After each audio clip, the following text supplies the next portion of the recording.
To the Middle East now, amid increasing concern about the war in Gaza spilling into a wider regional conflict. Today, there were two reminders that this war is, at its heart, a human tragedy.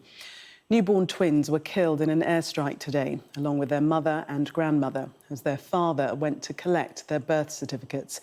They were just 4 days old. Elsewhere in Gaza, a 3-month-old baby was the only survivor in a separate attack which killed the rest of her family. Sky's Middle East correspondent Alistair Bunkle reports, and a warning that some viewers may find the content of his report distressing.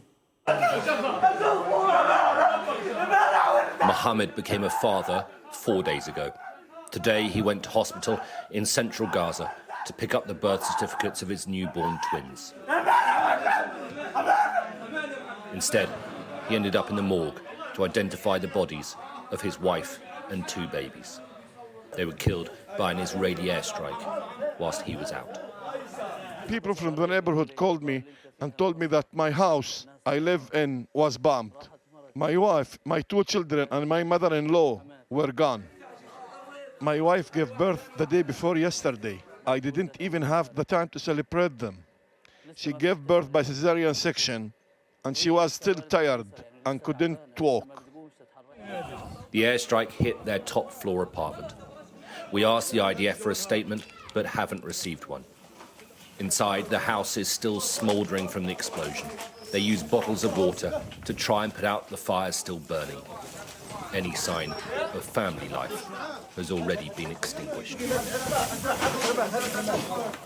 Reem will never know her parents.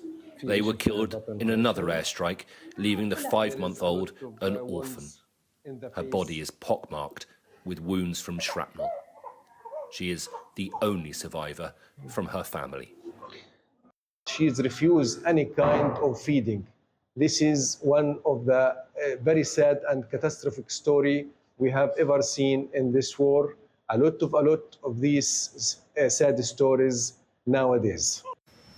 For now, Reem is in the arms of her aunt, but the doctors are desperately trying to find a surrogate mother to breastfeed her before she gets any weaker.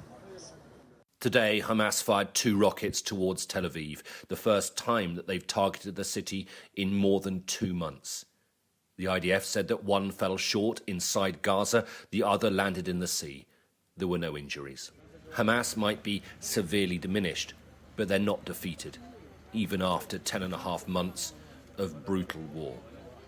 Israel believes that the best chance of a favourable ceasefire deal is to keep the military pressure on Gaza.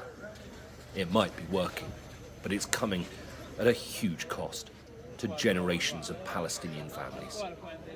Alistair Bunkle, Sky News in Jerusalem.